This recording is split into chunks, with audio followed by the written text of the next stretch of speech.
Hello, good morning students.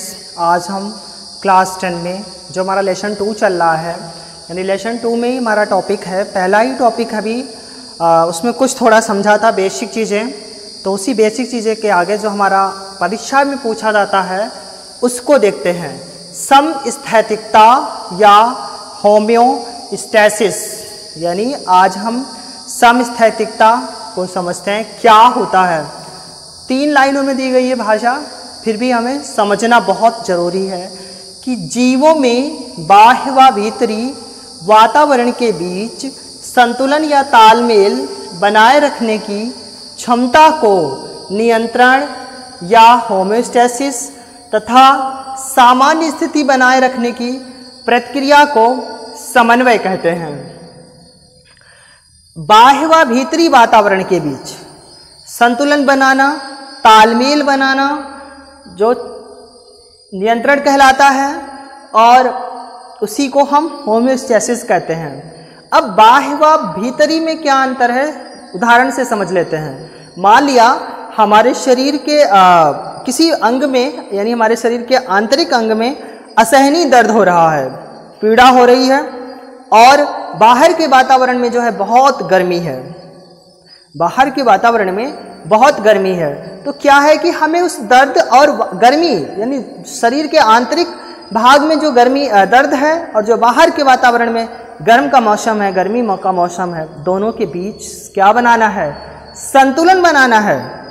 और हमारा शरीर दोनों के बीच में संतुलन बनाता भी है, यानी किसी प्रकार की दर्द होने की प्रतिक्रिया को भी व्यक्त नहीं करता है, और गर्मी का भी जब कोई भी जो है प्रतिक्रिया नहीं देता है, तो दोनों के बीच क्या हो जाता है, तालमेल बनता है, संतुलन बनता है, और उस क्षमता को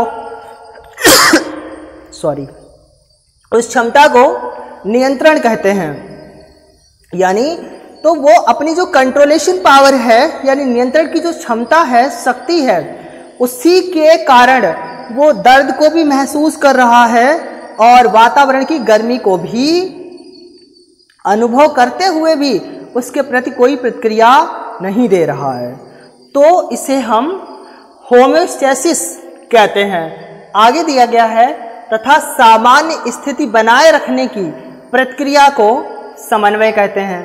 यानी जब हम उस दर्द और गर्मी दोनों के बीच कोऑर्डिनेशन बना रहे हैं, किसी प्रकार की कोई प्रतिक्रिया नहीं दे रहे हैं, सामान्य रूप से रह रहे हैं, तो हम उसे कोऑर्डिनेशन यानी समन्वय कहते हैं। दोनों के बीच किसी प्रकार का कोई रिस्पांस नहीं दे रहे हैं, तो हम उसे क्या कहेंगे, समन्वय कहेंगे। और ये जो गुण है, ये हर एक व्यक्ति में, हर एक जीवधारी में होता है, क्योंकि समय रहते वातावरण में परिवर्तन होते रहते हैं, यानी आपके मौसम ही बदलते रहते हैं, और हमारे शरीर में भी किसी न किसी प्रकार की कुछ न कुछ समस्याएं कभी कभी आती रहती हैं। तो उन समस्याएं और वातावरण के जो परिवर्तन है, दोनों के बीच हमें तालमेल बना के रहना पड़ता है। और वो तालमेल जो है, जो संतुलन है, वो हम कंट्रोलेशन पावर यानी नियंत्रण की शक्ति या होम्योस्टैसिस के कारण बनाए रखते हैं, और उसके प्रति किसी प्रकार की कोई प्रतिक्रिया नहीं देते हैं। जब प्रतिक्रिया नहीं देते हैं तो इसका मतलब है कि आप दोनों के बीच में संतुलन, कोऑर्डिनेशन, बैलेंस बनाए हुए हो। हम इसे ही समन्वय कहते हैं, यानी सामान्य स्थिति बनाए रखने की प्रक्रिया को समन्वय कहते हैं। यानी कि बाह्य वातावरण और हमारे शरीर के आंतरिक वातावरण में परिवर्तन होने के बावजूद भी हम किसी प्रकार से जो है विशेष रिएक्शन नहीं दे रहे हैं, सामान्य प्रतिक्रिया दे रहे हैं, तो उसे हम समन्वय कहते हैं। तो ये था हमारा आज का टॉपिक, यानी समस्थैतिकता या होम्योस्टैसिस। अब हम देखते हैं कि जंतुओं में समन्वय कैसे होता है, यानी जंतु कैसे अपने आप को कोऑर्डिनेशन इन एनिमल्स कैसे करते हैं कोऑर्डिनेशन। तो एनिमल्स में कोऑर्डिनेशन 2 टाइप्स में होता है, एक कोशिकीय जीवों में समन्वय और बहुकोशिकीय जीवों में समन्वय। तो एक कोशिकीय जीवों में जो समन्वय है वो 2 प्रकार से, इसी प्रकार बहुकोशिकीय जीवों में भी 2 प्रकार से। तो सबसे पहले हम जंतुओं में समन्वय में एक कोशिकीय जीवों में समन्वय समझते हैं। देखिए, एक कोशिकीय जीव कौन होते हैं? एक कोशिकीय जीव वे होते हैं जो या जिनके शरीर में एक ही कोशिका का निर्माण होता है, अर्थात इनकी शरीर में एक ही कोशिका विकसित होती है और ये सरल जीव होते हैं, जैसे अमीबा, युग्लिना, पैरामीशियम। तो एक कोश की जीवों में जो है सरल जीवों, जैसे अमीबा की अगर हम बात करें तो सरल जीवों जैसे अमीबा में जो है समन्वय व नियंत्रण किसी विशेष प्रकार से नहीं होता। इन एक कोश की जीवों में जो इनके कोशिकांग होते हैं, ये कोशिकांग ही आवश्यक समन्वय कर लेते हैं। यानी इनको जो समन्वय करना होता है, शरीर और वातावरण के बीच संतुलन बनाना होता है, तो ये उपस्थित कोशिकांग के द्वारा ही समन्वय कर लेते हैं। किसी विशेष प्रकार के समन्वय की आवश्यकता नहीं होती है। और एक कोश की जीवों में समन्वय भी दो प्रकार से होता है। तो पहला है स्वीकारात्मक आकर्षण अनुक्रियाएं। तो स्वीकारात्मक में क्या है, जैसा हमारी हेडिंग ही दी है कि स्वीकार हम कर रहे हैं, ऐसा समन्वय जिसको हम स्वीकार ही कर रहे हैं और उसकी ओर आकर्षित हो रहे हैं।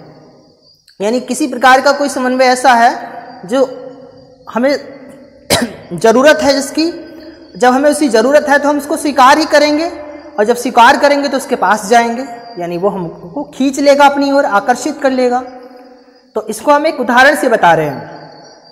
इसमें क्या होता है स्वीकारात्मक आकर्षण अनुक्रिया में, कि इसमें जो जंतु है, जो जीव है, वो उद्दीपन स्रोत की ओर जाता है, उद्दीपन स्रोत की ओर बढ़ता है, जैसे आयास उद्दीपन स्रोत की ओर आकर्षित होता है। उदाहरण देख लो, आप किसी बाजार में जा रहे हो, वहां पर रखे हुए जो स्वादिष्ट व्यंजन हैं, उनको देख करके क्या होता है कि आपके मुंह में पानी आ जाता है। तो वहां पर जो स्वादिष्ट व्यंजन है वो उद्दीपक स्टिमुलस का कार्य कर रहा है, उद्दीपक स्रोत का कार्य कर रहा है, और आपके मुंह में जो पानी आ रहा है वो आप प्रतिक्रिया दे रहे हो। तो क्या होता है कि वो स्वादिष्ट व्यंजन को आप स्वीकार करना चाह रहे हो, यानी आपको वो खाना है, आपको लेना है, और आप इसी वजह से उस व्यंजन की ओर आपका जो ध्यान है खिंचा चला जाता है, आकर्षित हो जाता है। और अनुक्रियाएं, तो आप जब आपका ध्यान आकर्षित हो जाता है तब आप अनुक्रिया देते हो, तो आप अनुक्रिया करते हो, यानी कि लार मुंह में आ जाती है। लार का आना क्या है, अनुक्रिया है।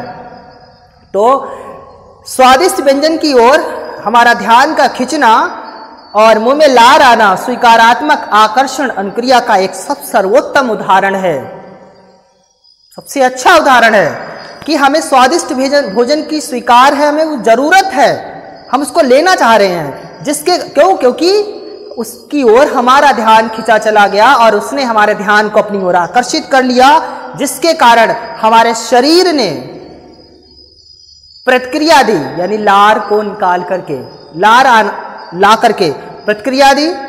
तो जो बाह्य वातावरण का कारक था, स्रोत था स्वादिष्ट भोजन, आंतरिक प्रतिक्रिया जो हुई वो थी लार आना, लार का आना आंतरिक अनुक्रिया।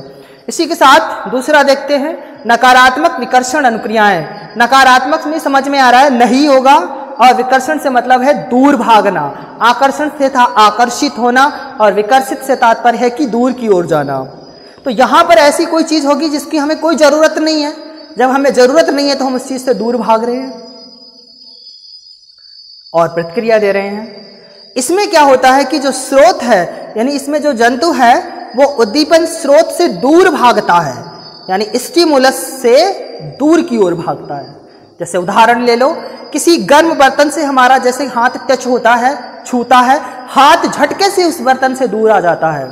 क्यों? क्योंकि उसकी जो गर्मी है वो हमारे शरीर को दर्द दे रही है, और दर्द किसको पसंद है? किसी को नहीं।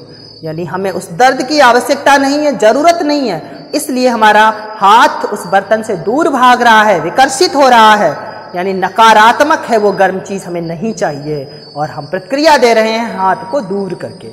इसी प्रकार पैर में जैसे कांटा चुभता है, हमारा पैर में कांटा चुभते ही पैर झटके से ऊपर उठ जाता है, तो क्या है कि कांटा का चुभना बाह्य उद्दीपन है, स्रोत है, और हमारा पैर क्या है, उस कांटे से दूर भाग रहा है। क्यों? क्योंकि वो दर्द दे रहा है, और दर्द दे रहा है जिससे हम प्रतिक्रिया क्या कर रहे हैं? पैर को उससे दूर ला रहे हैं। तो ये नकारात्मक विकर्षण अनुक्रियाएं के उदाहरण थे। इसके बाद अब हम आते हैं बहुकोशिकी जीवों में समन्वय। वो भी दो प्रकार से होता है। बहुकोशिकी जीव ऐसे जीव जिनका शरीर बहुत सारी कोशिकाओं से निर्मित होता है या मिलकर बना होता है। तो सभी बहुकोशिकी जीव विभिन्न अंगों में अलग अलग प्रकार से जैव और रासायनिक क्रियाएं उपापचयी क्रियाएं करते हैं और उन्हीं रासायनिक क्रियाओं में उनके जो अंतःस्रावी तंत्र हैं वो अपने अपने ढंग से क्रियाओं को करके तथा बहुकोशिकी जीवों के विभिन्न अंग अपने अंगों के माध्यम से समन्वय कर लेते हैं। यानी बहुकोशिकी जीवों में विकसित अंग उपस्थित होते हैं और वो अंगों के माध्यम से जो है अपना अलग अलग प्रकार से, जैसे रासायनिक प्रकार से, जैविक प्रकार से, उपापचयी प्रकार से रासायनिक समन्वय या समन्वय कर लेते हैं। ये भी दो भागों में दिया गया, तंत्रिकीय समन्वय, रासायनिक समन्वय। तो तंत्रिकीय समन्वय में समझते हैं तंत्रिका सिस्टम का काम होता है। तंत्रिका तंत्र, देखिए क्या होता है कि यहाँ पर हमारा तंत्रिका तंत्र संदेश देता है हमारे शरीर को और हमारा शरीर वैसी प्रतिक्रिया देता है। जैसे हम किसी दुख की घड़ी में सम्मिलित होने जाते हैं तो जो हमारा नर्वस सिस्टम है, तंत्रिका तंत्र, वो क्या करता है, हमारे मस्तिष्क को सूचना देता है कि हम दुख की घड़ी में सम्मिलित होने आए हैं, यहाँ पर दुख की घड़ी है। तो क्या होता है कि हमारा जो अंतर्मन है वो दुख की घड़ी को फील करता है, अनुभव करता है और दुख जैसी प्रतिक्रिया व्यक्त करता है। तो क्या हुआ कि इस तंत्रिका तंत्र ने या इसने क्या किया, मस्तिष्क को मैसेज दिया, संदेश दिया, जिससे बाहर की जो स्थिति थी दुख की घड़ी और हमारा जो अंतर्मन था, इनर सोल, आंतरिक आत्मा थी, उन दोनों के बीच कोऑर्डिनेशन हुआ, समन्वय हुआ, जिससे क्या हुआ, हमने दुख जैसी प्रतिक्रिया व्यक्त की। इसके साथ अब हम आते हैं रासायनिक समन्वय। तो रासायनिक समन्वय में क्या है कि हम अनेक प्रकार का भोजन ग्रहण करते हैं अपने शरीर को चलाने के लिए। तो उस भोजन को पचाने के लिए रासायनिक क्रियाएं होती हैं। जैसे पाचक रस HCl हाइड्रोक्लोरिक अम्ल मिलता है, भोजन को अम्लीय बनाता है, जिससे भोजन आसानी से पचता है। तो ये रासायनिक क्रिया के माध्यम से होता है। तो वो रासायनिक क्रिया हमारे द्वारा लिए गए भोजन और शरीर दोनों के बीच कोऑर्डिनेशन बनाता है, क्योंकि जो रासायनिक भोजन यानी जो भोजन लिया जाता है वो बाह्य स्रोत से लिया जाता है और जो हमारा रासायनिक जो हमारा शरीर का आंतरिक भाग है उनके बीच में भोजन का पचन होता है रासायनिक क्रिया के माध्यम से। तो